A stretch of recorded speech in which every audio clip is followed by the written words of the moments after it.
ศาสตร์ร่วมกันของพระประสาทลาวก้าวเดินด้วยบาดก้าวอันนักแน่นเข้มแข็งเชิดสู่คันทุกซาทุกผักมิวสมบัติยางสง่าผ่าเผยเรียบเหมือนแถวไฟแห่งการปฏิบัติของประเทศเรามีกำลังลุกขึ้นและเป็นแสงแห่งกล้าสว่างไสวซึ่งประชาชนลาวระดับเผ่าผู้หักศาสตร์กำลังก้าวเดินในห่วงจุ้งของศาสตร์ของพรรคปฏิบัติ2หน้าที่ยุทธศาสตร์ปกป้องรักษาและสร้างสรรค์พัฒนาประเทศชาติให้ทับมือหนักเจริญทั้งมีเข้มแข็งและก้าวขึ้นอย่างหยุดยั้ง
นายกรัฐมนตรีและสถาบันวิทยาศาสตร์เศรษฐกิจและสังคมแห่งชาติ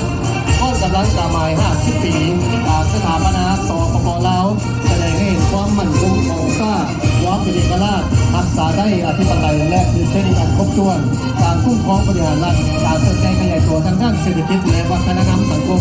มองว่าการสำนักงานประธานประเทศเป็นศิลาธิการในการค้นคว้าสำรวมและเป็นใจกลางในการประสานสมทบในการคัดเลือกและบริหารให้แก่การเคลื่อนไหวที่การของประธานประเทศมองว่าการสำนักงานนายกรัฐมนตรีเป็นศิลาธิการให้รัฐบาลนายกรัฐมนตรีและรองนายกรัฐมนตรีในการคุ้มครองอำนวยความสะดวกและประสานสมทบสถาบันวิทยาศาสตร์เศรษฐกิจและสังคมแห่งชาติเป็นศิลาธิการให้แก่ส่วนการพัฒนารัฐบาลในการค้นคว้าและสนองข้อมูลข่าวสารทางด้านวิทยาศาสตร์เศรษฐกิจและสังคมของชาติร่วมกำลังองค์การจัดตั้งคณะช่วยเรียกของศูนย์การค้า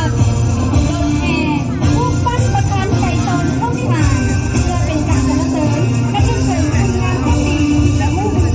ประธานไก่ตอนผู้บริหารผู้นำพาการตั้งพรรคประชาชนปฏิบัติลาวนำพากระบวนการปฏิบัติต่อประชาธิปไตยและนำพาศาสนาตามพาระดับประชาธิปไตยประชาชนลาวเป็นสัญลักษณ์แห่งอุดมการณ์ปฏิวัติความฉลาดเฉลียวและการสร้างภูมิทัศน์สังคมเป็นผู้แทนเด่นหน้าของประชาชนทุกขั้นตอนในบรรดาเผ่าท้าประเทศชาติเป็นผู้เจริญรุ่งเรืองนำขบวนแห่โดยกองกำลังจากห้องว่าการศูนย์กลางค่ะคณะจัดตั้งศูนย์กลางค่ะสถาบันการเมืองและการปกครองแห่งชาติจนเป็นตัวแทนที่แก่พวกองค์การจัดตั้งคณะช่วยเรียกของศูนย์กลางค่ะตลอดระยะ50 ปีแห่งการใช้ศูนย์กลางค่ะองค์การจัดตั้งคณะช่วยเรียกของศูนย์กลางค่ะได้เสริมขยายมุ่งหน้าอันดีงามประธานไก่ตอนผู้บริหารยืนยงในภารกิจปฏิบัติของข้าเขาตลอดไปและขบวนรถก้าวเข้าสู่อ่าวไทยแม้นขบวนรถของสาพันธ์ของเก่าแห่งชาติลาวเริ่มเป็นองค์การจะตั้งการเมืองสังคมที่ก่อนในระบบการเมืองของระบอบประชาธิปไตยของประเทศลาวซึ่งได้เต้าหู้ออกมาระบบปฏิบัติที่องค์การกล้าแก่ที่ผ่านการสุดต่อแนวเปลวไฟสงครามต่อสู้คุณภาพญาติเอาเอกราชพวกเพิ่นเปรียบเหมือนเด็กก้าที่ได้สุดต่อมาแล้วหลายทศวรรษภายหลังที่ได้การสร้างตั้งขึ้นในวันที่9 สิงหาคม ปี 2002 สาพันธ์ของเก่าแห่งชาติลาวได้กลายเป็นศิลาธิการในศูนย์กลางพรรคในรัฐบาลด้วยการสืบขยายรวมเชื่อสามีผู้รักษาของตนสาพันธ์ของเก่าแห่งชาติลาวได้ออกแห่งคนป่วยเต้าหูจัดตั้งและศึกษาอุโมงค์ทันเดียวระบบเก่าประชาชนลาวบรรดาเราให้รักษาภาพแท้ผู้เชื่อปฏิวัติอันดีงาม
ทำแต่ยามสงครามก็คือยามสันติภาพเป็นผู้ศึกษาคมการเมืองท้องถิ่นนำเอาพงพัดแอกคุ้มครองปกป้องษาอาวุธหรือชกกรมานาเทคนิครับประกันในการเตรียมพร้อมสงบและสงบย่านพันผ่าน ว่านายทหารอากาศเป็นตัวแทนแห่งเรือนายทหารเราพบทหารอากาศของทัพประชาชนลาวมีวัฒนธรรมในการเตรียมพร้อมปกปักรักษาเขตแดนกลางของชาติและช่วยเหลือให้ทหารภาพในเวลาสู่รบทำประกันการรับเลี้ยงขนส่งประกอบส่วนรวมผู้ปฏิบัติธรรมชาติทำให้การนำและเห็นหน้าที่อื่นตามการมอบหมาย และติดตามมาด้วยก้อนไม่ยิ้ม369แม้ก้อนเสือแห่งเสื้อของกำลังไฟเพชรยิงกองบินได้ทำการประกาศสร้างตั้งขึ้นในเดือนมีนาปี1969ที่บนดินแดนเสียงหวงวีรชนในยามสงครามเป็นดาวย่ำใดคนได้เชียงบาเชียงรายกับเพชรสายประกอบส่วนเป็นทางล่าของร้อนและเรื่องขนส่งเส้นทางอาวุธลูกกระสุนของสุนทรกองกำลังไฟเพชรยิงได้สร้างวิรกรรมมาลำเลิศไทยแก่ประเทศชาติหลายสหายในการบินพบแข่งขันวีรชนแห่งชาติย่างทรงเกียรติ ก้อนทหารภาพเป็นตัวแทนแห่งแกนนายทหารภาพกำลังหลวงกำลังเข้าชิงได้ตัวของทัพแม้กำลังสู้รบประจันบานต้องศัตรูในทุกกรณีทุกรูปแบบของการสู้รบด้วยยุทธวิธีสู้รบประสานเราและสู้กับเอกราชในสงครามต่อสู้บนปลอยชาติเราพบทหารภาพเป็นกำลังต้นต่อประสานเราคนอื่นที่ต้านกับจักรพรรดิลาวขึ้นและลูกเล่นทีมเมืองหายซอดของพวกเขาให้พนาไซ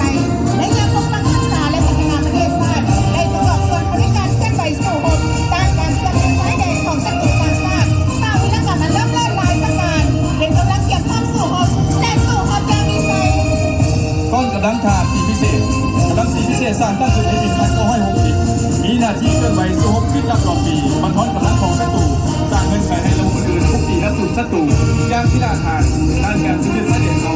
เคลื่อนไหวจากการกั้นและขวดล่างคุมคนบุรีทีที่ส่งจากผู้พามาดุเขตธุรกันดารเข้าห้องป้องกันกองประสงและวัตถุประวัติศาสตร์สำคัญต่างๆในรับทราบทั้งพื้นและสกุลที่เราเขาเป็นเจ้าภาพ ว่าเราพบสื่อข่าวได้ทำการสร้างตั้งขึ้นในวันที่25 เดือนธันวาคมปี2554ที่แขวงหัวพันสมีนาทีทำประกันความมั่นคงของชาติเป็นผู้แก้สาธิตติดหลักแท้งซึมเข้าในทุกของเขตยังงาน มีใบพิปฏิสร้างสอบคนเก็บกรรมข้อมูลข่าวสารแผนการเคลื่อนไหวเลี่ยมลายมากเหตุทำลายของฝ่ายตรงกันข้ามต่อระบบใหม่ของพวกเขาบอกไว้รายงานขัดเชิงแก้ไขเหตุการณ์ที่จะเกิดขึ้นให้ทันเวลา ก้อนกำลังทหารชายแดนกำลังทหารชายแดนได้รับการสร้างตั้งขึ้นในวันที่2 ตุลาปี 2012มีพลบทบาทหน้าที่ปกปักรักษาชายแดนแห่งชาติบวกพันกับกำลังป้องกันชายแดนของบรรดาประเทศใกล้เคียงเพื่อปฏิบัติสนธิสัญญาและข้อตกลงต่างๆเกี่ยวกับปัญหาชายแดนเป็นกำลังจั่งทาอยู่ข้อมด้านหน้าเพื่อสร้างเงื่อนไขให้กำลังท้องถิ่นและกำลังหลวงมีเวลาปรับปรุงและเตรียมพร้อมปฏิบัติหน้าที่สู้รบป้องกันประเทศชาติอย่างมีชัย ก้อนทหารอากาศยิงในตัวแทนแห่งเกณฑ์และน้องทหารยิงที่ปฏิบัติหน้าที่ในกองทัพประชาชนลาวโดยน้องทหารยิงยังสืบต่อรักษาหมู่เสื้อองค์อาจกล้าหาญเลี้ยงใบเชียงรายกับไอ้น้องทหารชายลูกมันขยันอดทนแสดงออกเลยน้องสังกัดอยู่กองพระเดือเจ้า3อยู่กองพระใหญ่73และเลยน้องนักบินสังกัดอยู่กองพระใหญ่72ในองค์การและสำนักต่างๆของทางต่อชาติเลยน้องดังกล่าวได้เดินจ้องอย่างกล้าหาญพุ่งแถวและสีสันของจ้องได้ประดับท้องฟ้าสีทางอย่างสวยงาม ก่อนระบบตัวต่างงานกองได้สร้างตั้งขึ้นในปี1961มีหน้าที่ประสานและระบบอื่นสู้รบยังพิราฐานบนสนามรบต่อสู้กุศลด้านการลงทานของจักรพรรดิและลูกแรงติดมือของพวกมันเช่นกูมูแม้สนามบ้านฮกคือเส้นหลวงและบ้านฮกลามด้วยเส้นเก้าคือแขวงสวรรณเขตระบบตัวต่างงานกองได้สร้างผลงานและวิรกรรมอันล้ำเลิศลายประการ ก้อนเราพบปืนใหญ่หน้าดินได้ทำการสร้างตั้งขึ้นในปี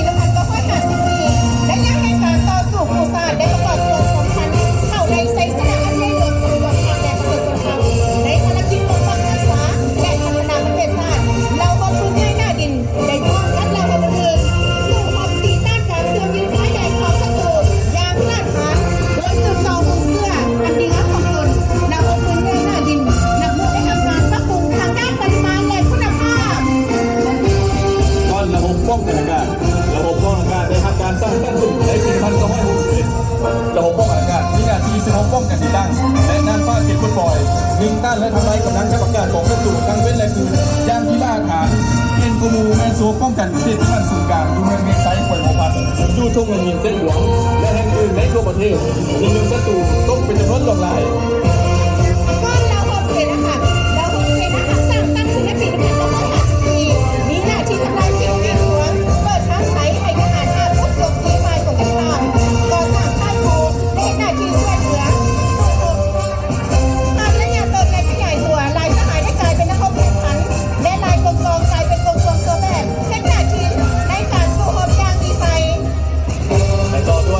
บบสื่อสาร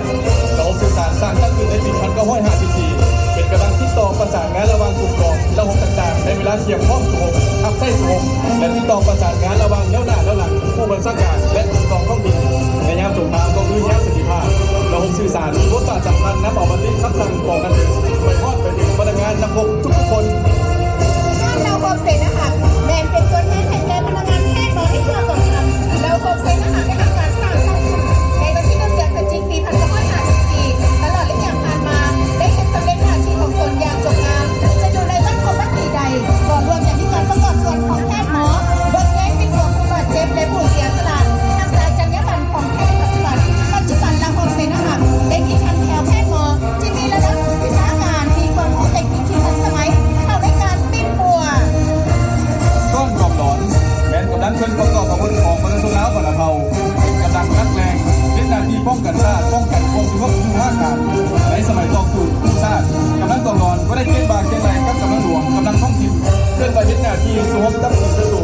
ยามสงครามก็คือยามสันติภาพและทุกแก่ความเย็นการเมืองการทหารเป็นหน้าที่คุ้มบ้านจ่าบ้านคุมบ้านเป็นกำลังรักแรงของบ้านป้องมันและคุมบ้านสุขเลี้ยงยากเกินแกน ว่ากำลังป้องกันตัวกำลังป้องกันตัวเป็นกำลังสังกัดอาวุธกันตั้งขึ้นตามกระทรวงสำนักองค์การโครงจัดงานและกิจการต่างๆที่มีความจำเป็นในการที่น้ำโดยตรงของธนาคารคณะองค์การทั้งตนมีภาวะการทำการความสงบปลอดภัยในทั่วเป็นระเบียบเรียบร้อยของสังคมในขอบเขตความรับผิดชอบอย่าครอบสู่อบสกัดกั้นทุกการละเมิดระเบียบกฎหมายเข้าร่วมในการผลิตแว่นไทยชีวิตการเป็นอยู่ให้ทางนี้เข้มแข็ง ก่อนน้องน้อยโรงเรียนวัฒนธรรมส้นเผาของคำโรงเรียนวัฒนธรรมส้นเผาของคำเจ้าการสร้างตั้งขึ้นในวันที่24มีนาคม2022มีบทบาทคนขั้วองค์การและสูตรและจะตั้งการเรียนการสอนสั้นบรรยุงสูงสูงอยู่ได้กระเทียบเอาน้องน้อยบรรเทาจากทุกที่ต่างๆในทั่วประเทศเอาความเรียนเพื่อสร้างในอนาคตความได้เหล่านี้จะกลายเป็นกำลังสืบทอดความคิดของชาติศาสตร์และพัฒนาประเทศชาติอันแสนรักของพวกเขา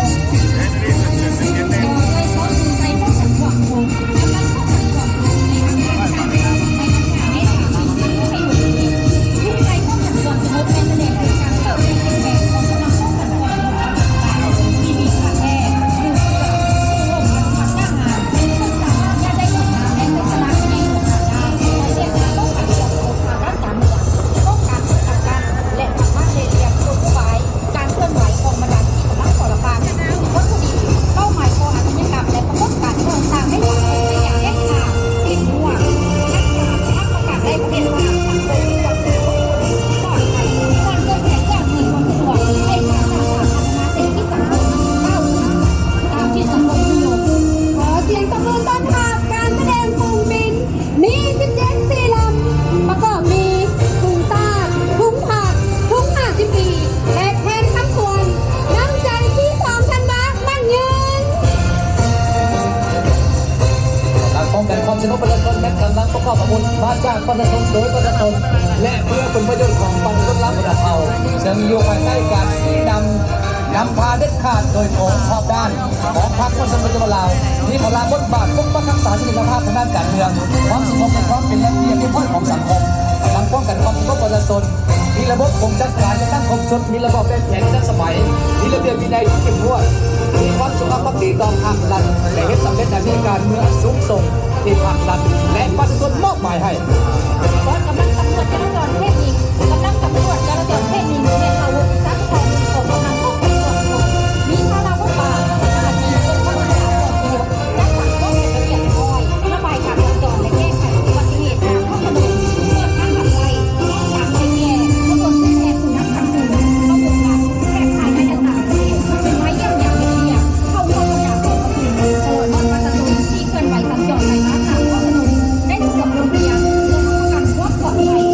กำลังตำรวจป้องกันส่วนกลางแมนเรา6สัตว์สะพอนหนึ่งที่นอนที่นี่ระบบการจัดตั้งของกำลังป้องกันความสงบได้รับการสั่งตั้งขึ้นในวันที่11ธันวาคมปี1961ยุคเกียรติมันไป6,000มีพลังบทบาทเป็นชนะในการในการพูดว่าสร้างแผนป้องกันปัญหาของประสบการณ์ศาสตร์รักษากลผู้นำภาคหลักแข่งขันสูงทั้งภายในและต่างประเทศบรรดาพิธีการนัดสำคัญต่างๆให้มีความปลอดภัยรอบด้าน รถกำลังออกมาสกัดป้องกันเคลื่อนที่กำลังตำรวจป้องกันเคลื่อนที่แบกอยู่เส้นประเทศท้ายจากของพันสองศูนย์แปดคือกองทัพทหาร208และเพื่อให้สอดคล้องทหารที่การเดินระยะไกลจะได้เปลี่ยนสื่อมาเป็น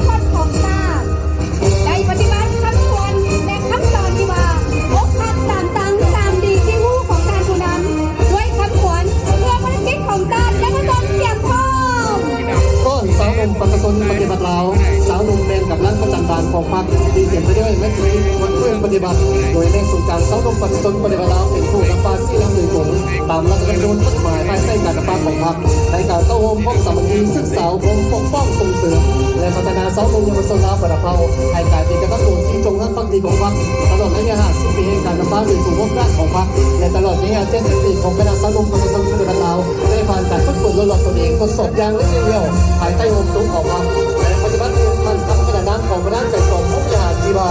สาวนุ่มลงเป็นดังลงหินซีที่ประวันหัวต่อมาอยู่ลงแดงจงกลายเป็นสินใจของยุคสมัยพวกเขาด้วยคำขวัญจีบาบอนแต่ยากสาวนุ่มบุกบอนแต่ทุกสาวนุ่มพันพาเพื่อเด็กทราบต้องการสาวนุ่มขาดอาสา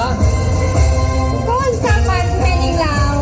สาพันธ์เป็นยิงลาวแม้องค์การจัดตั้งมาตนในระบบการเมืองของระบอบประชาธิปไตยประชาชนลาวภายใต้การนำพาของพรรคประชาชนปฏิบัติลาวสร้างตั้งขึ้นในวันที่3 กรกฎาคม ปี 2555 มีการจัดตั้งแต่การศูนย์กลางความท้องถิ่นเป็นตัวแทนในแกนเป็นยิงลาวบรรดาเผ่าในการปกป้องสิทธิผลประโยชน์อันชอบธรรมของแม่หญิงและเด็กส่งเสริมความก้าวหน้าของแม่หญิงความเสมอภาคหญิงชายภายใต้คำขวัญพัฒนาความเสมอภาคหญิงชายติดพันกับการพัฒนาประเทศชาติและขอการขันตามตีชีวาพลเมืองดีพัฒนาดีสร้างครอบครัวดีติดพันกับกระบวนการแข่งขันนักสร้างและพัฒนาผู้นำเต้ารวมความสามัคคีแม่หญิงลาวบรรดาเผ่าประกอบส่วนในภารกิจปกปักรักษาและสร้างสรรค์พัฒนาประเทศชาติ ก้อนสาพันธ์กรรมบาลลาวสาพันธ์กรรมบาลลาวเป็นการจัดตั้งการเมืองสังคมของชนชั้นกรรมกรและสาวผู้เองลาวที่กว้างขวางในระบบการเมืองของระบบสาธิปไตยประชาชนซึ่งได้รับการสั่งตั้งขึ้นในวันที่1 กุมภาพันธ์ 2556มีมารับบทบาทในการจัดตั้งเป็นการจัดการเป็นท้องถิ่นได้รับการนำพาศึกษาอบรมโดยพรรคประชาชนปฏิบัติลาวมีมารับบทบาทในการโฆษณาศึกษาอบรมปลุกระดมและเต้ารวมความสามัคคีเป็นตัวแทนในการปกป้องสิทธิและผลประโยชน์อันชอบธรรมของสมาชิกกรรมบาลกรรมกรและสาวผู้เองลาวบรรดาเผ่าสาพันธ์กรรมบาลลาวได้สืบต่อมาในแนวทางเปลี่ยนแปลงไม่ทันการและมีหลักการนำพาของพรรคและปฏิบัติคำขวัญกรรมบาลลาวเข้มแข็งทันสมัยสามัคคีมีที่ใดและนักใจสากลกรรมชีพและปฏิบัติข้อในการหน้าเป็นเจ้ามีพันกับกระบวนการทักษะและพัฒนาอย่างกว้างขวาง ก้อนกำลังแนวลาวสั่งชาติแนวลาวสั่งชาติเป็นองค์การจัดตั้งสำคัญทางการเมืองของตัวสังคมเป็นสาพันธ์องค์การจัดตั้งสังคมและบุคคลสังคมองค์การจัดตั้งการเมืองขององค์การจัดตั้งการเมืองวันนั้นตัวแทนคนเชื้อชาติลาวที่ดำรงเพศศาสนาชนเผ่าเป็นตัวแทนในแก่ตั้งคนบนพื้นฐานความตื่นตัวและสมัครใจเป็นภาคส่วนหนึ่งในระบบการเมืองแห่งสปปลาวโดยเป็นพรรคประชาชนปฏิบัติลาวเป็นแกนนำและเป็นผู้สานกระบวนการจัดตั้งที่สืบทอดและเสริมขยายการเมืองของระบอบประชาธิปไตยประชาชนพันขยายมูลเพื่อนงานของแนวลาวอิสระจึงได้ต้องรวมความสามัคคีประชาชนลาวบรรดาเผ่าในการต่อสู้คู่ชาติในเมื่อก่อนและปกป้องรักษาและสร้างสรรค์พัฒนาประเทศชาติในปัจจุบัน คณะกวดการศูนย์การพักและองค์การกวดการแห่งรัฐเรียกงานกวดการรัฐที่พันธบัตรเป็นศิลาธิการและรับผิดชอบต่อผลได้ผลเสียเกี่ยวกับการเปลี่ยนแปลงเรียกงานติดตามกวดการภายในพักต่อคณะแรงงานศูนย์การพักองค์การเลือกศูนย์การพักและคณะเลขาธิการศูนย์การพักเรียกงานกวดการรัฐมีพันธบัตรเป็นศิลาธิการในคณะประเทศเกี่ยวกับเรื่องการจัดกวดการและกิจการต่างๆการโซล่าต่างหลวงปฏิบัติตามคำขวัญกวดการตัวถึงลึกซึ้งโปร่งใสแก้ไขถูกต้องเด็ดขาดทางการและเป็นธรรมองค์การตรวจสอบเป็นรัฐมีพันธบัตรหน้าที่ในการตรวจสอบอย่างเป็นเวลาต่อบรรดาคนต้ององค์การและแหวนในนครหลวงจันทร์และบรรดาภาคส่วนต่างๆและบรรดาข้อกำลังดังกล่าวเป็นตัวแทนในการต้านและสกัดกั้นการโซล่าบางหลวง ก้นแถลงการตุลาการศาลประชาชนแม้องค์การตุลาการมีแต่ศาลประชาชนเท่านั้นยังมีสิทธิอำนาจพิจารณาตัดสินและพิพากษาคดีศาลประชาชนมีหน้าที่ปกป้องความยุติธรรมสิทธิบุคคลระบอบประชาธิปไตยประชาชนผลประโยชน์ของรัฐรวมหมู่สิทธิและผลประโยชน์อันชอบธรรมของบุคคลนิติบุคคลมีการจัดตั้งตามกฎหมายจนขั้นผลที่ว่าครอบครองที่ในวินิจฉัยจัดแจ้งตัดสินเป็นธรรมนับไปปฏิบัติได้องค์การอธิการประชาชน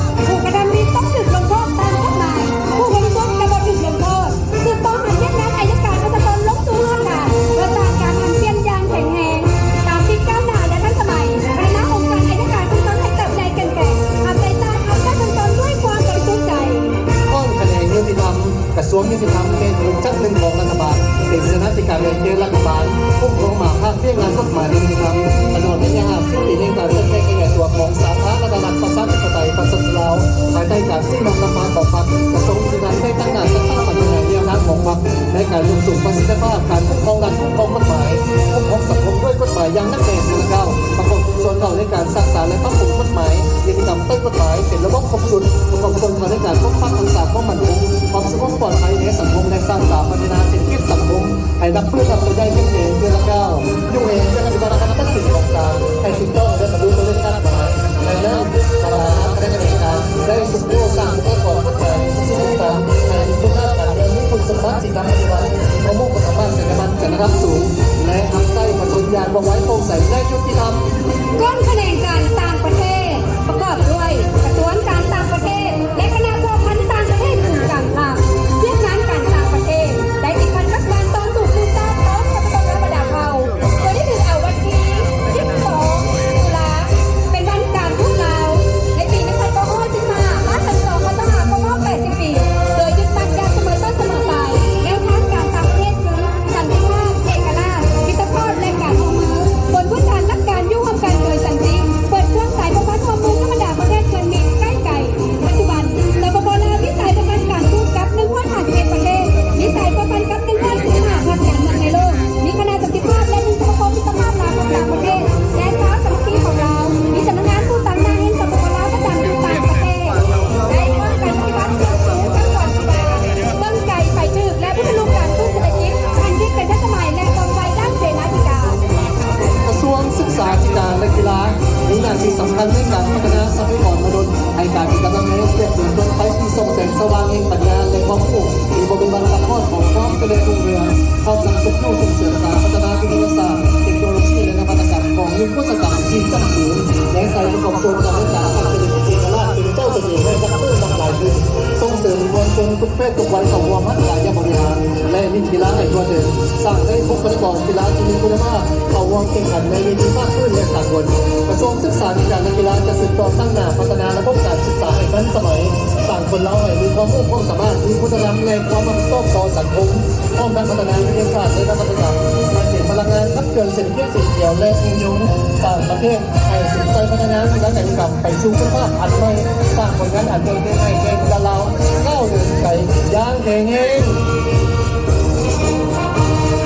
ก้อนกำลังแผนกการเงินและธนาคารแผนกการเงินมีพลังบาทเป็นคณะกรรมการในการคุ้มครองหมาป่าเกี่ยวกับการวางแผนพัฒนาเศรษฐกิจสังคมแห่งชาติแผนงบประมาณแห่งรัฐแผนการลงทุนของรัฐตั้งหน้าเป็นเจ้าตนแผนพัฒนาระบบสิทธิแห่งชาติและประเทศทั่วประเทศภายใต้คำขวัญมุ่งเน้นการพัฒนาเศรษฐกิจพัฒนาการคุ้มครองการเงินอันเป็นทันสมัยสีเขียวและสีทองให้มีความเข้มแข็งยกสูงบทบาทแผนการเงินยืนที่แถวหน้าในการตัดสินปัญหาทางด้านเศรษฐกิจการเงินของชาติให้สมกับการเงินซึ่งมากพอใจ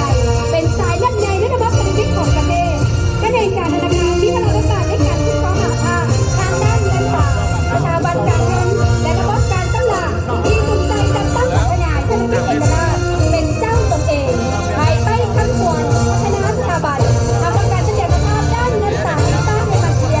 เงินตายแข็งแกร่งและพัฒนาการบริการทางด้านการเงินให้ทั่วถึง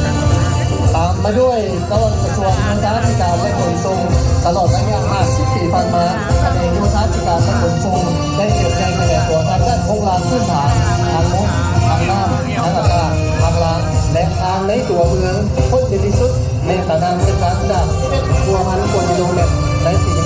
1976ได้เพิ่มขึ้นเป็น60,000 กว่ากิโลเมตรในปี2025การขนส่งโดยสารจาก40,000 กว่าคนในปี1976ได้เพิ่มขึ้นเป็น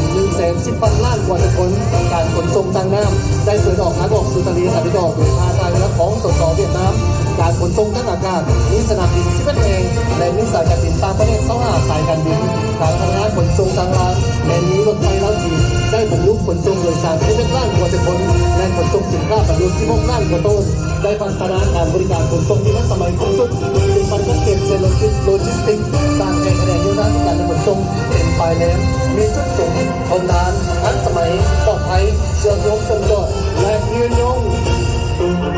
ก้อนแผนกการเทคโนโลยีและการสื่อสารเรียกงานเทคโนโลยีและการสื่อสาร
พัฒนาประดับเอาต่อสู่ผู้สร้างไปต้องนักการผลิตเสบียงอาหารเรือรับไส้การปฏิบัติอเนกการได้มีบทบาททุกของเกษตรกรรมมาให้ที่ดินน้ำสิ่งแวดล้อมและพัฒนาชนบทเพื่อประกันความมั่นคงทางด้านเสบียงอาหารชนบทได้รับการพัฒนาคุ้มครองลำไส้และปกป้องรักษาทรัพยากรธรรมชาติป่าไม้สิ่งแวดล้อมตามที่ทันสมัยปัจจุบันสามารถผลิตเสบียงอาหารได้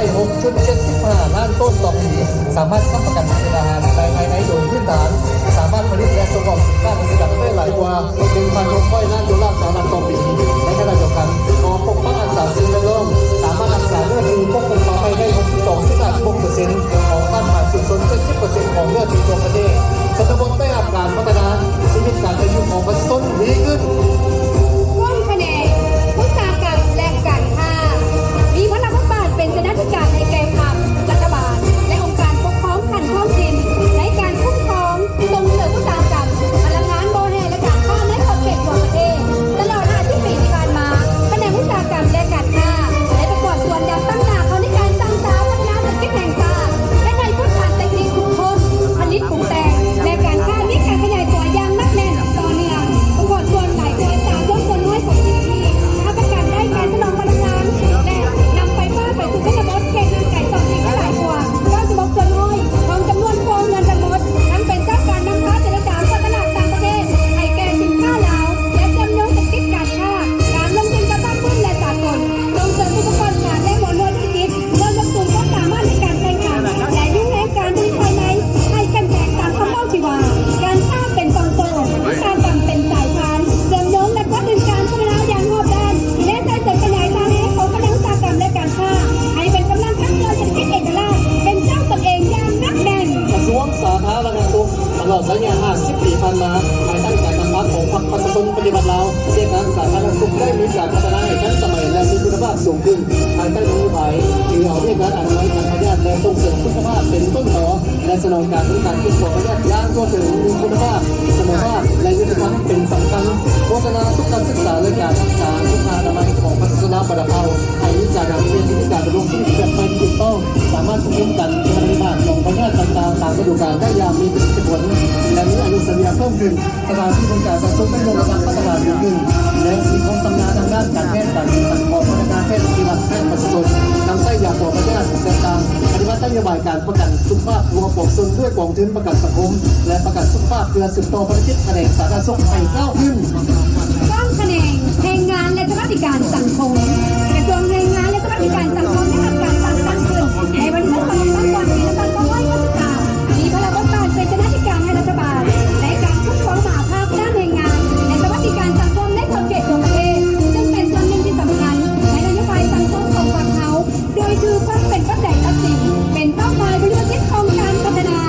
ตลอด50 ปีโดยได้รับการที่นำมาใช้อย่างใกล้ชิดจากทางรัฐบาลคะแนนแรงงานและสวัสดิการสังคมได้ประกอบส่วนอย่างตั้งหน้าตอนในการจัดตั้งปฏิบัติแนวทางเปลี่ยนแปลงใหม่อย่างรอบด้านและมีหลักการต่อมาโดยเฉพาะแมนนโยบายด้านแรงงานและสวัสดิการสังคมได้รับการพัฒนากำลังแรงงานล้าให้มีฝีมือมีแม่การงานทำมีรายได้ที่มั่นคงแรงงานได้รับการคุ้มครองตามระเบียบกฎหมายและได้รับการปกป้องทางสังคมกับผู้เกิดขึ้นผู้ที่มีผลงานข้อดีและธุรกิจปฏิบัติต่อผู้ประกอบการในแนวนโยบายการสร้างคุณยันตัวต่างๆต่างๆเอาใจใส่พัฒนาชีวิตและความปลอดภัยให้มีคนกำลังการเกี่ยวข้องทั้งใช้หน้าที่การงานการคนเพื่อต้องการเป็นสัดส่วนที่หน้าที่ป้องกันชาติป้องกันความสงบรับปรุงก่อสร้างองค์กรให้นักมือเติมเงินเข้มแข็งเชื่อมพันวัฒนธรรมเรื่องของกองทัพประชาชนเราเสียงแก่ดังก้องเสียงกองประสานเสพบาดเท้าเดินอย่างง่ายเสียงพร้อมดังเดียวแค่แล้ว ตามมาด้วยก้อนกำลังของนครหลวงเวียงจันทร์นครหลวงเวียงจันทร์มากกว่าใจของปวงชนลาวทั้งชาติมีประวัติศาสตร์อันยาวนานหลายกว่า465 ปีเป็นศูนย์กลางแห่งอำนาจการปกครองเป็นใจกลางแห่งการพัฒนาเศรษฐกิจวัฒนธรรมสังคมการศึกษาศาสนาเรียกงานการทูตการต่างประเทศและทั้งเป็นใจกลางในการเต้าหูกำลังแห่งของชาติของปวงชนลาวประเภาและสร้างคนต่างๆในสังคม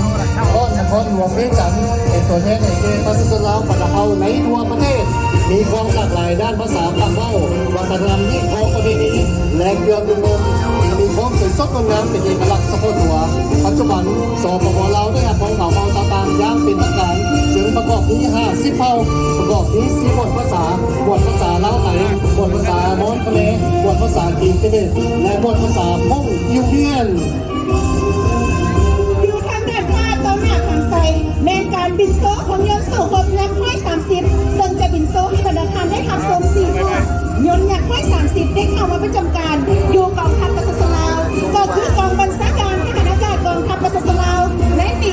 2019 จำนวน4ลำยนต์ยักษ์ไม้30เป็นเรือบินชนิด2กำลังภาระวัตถุสำคัญแม้สามารถสนับสนุนกองกำลังทางพื้นดินเพื่อทักษะเป้าหมายได้อย่างแม่นยำและสามารถปกป้องแผ่นผ้าของชาติ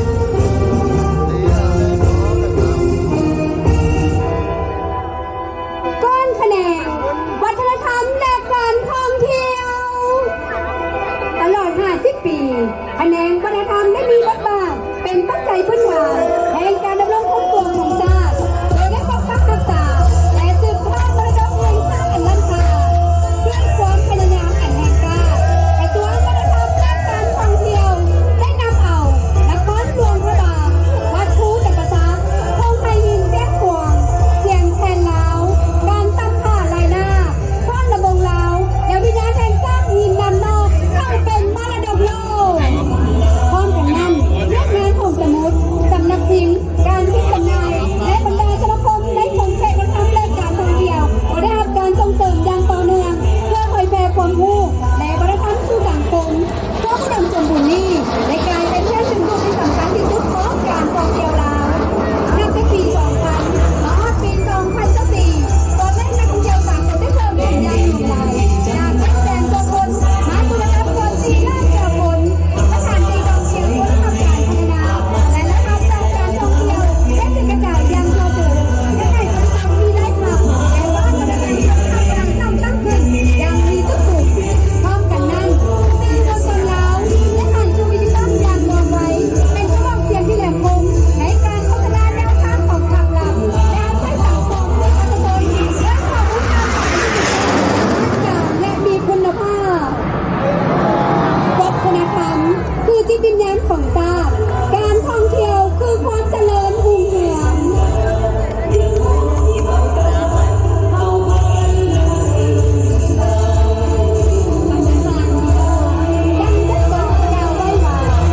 วัฒนธรรมลาวหลายอย่าง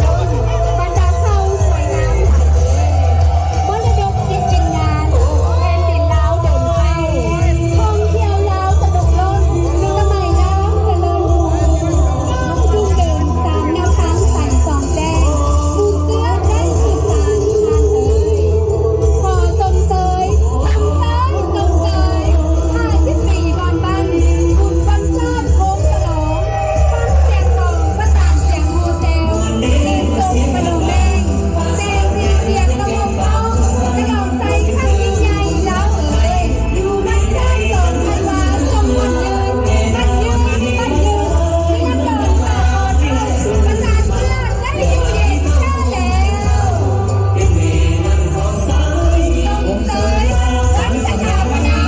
สาธารณรัฐ ภาษาจิตใจภาษาสลาวองค์พ่อ50 ปีแย่สุดใจ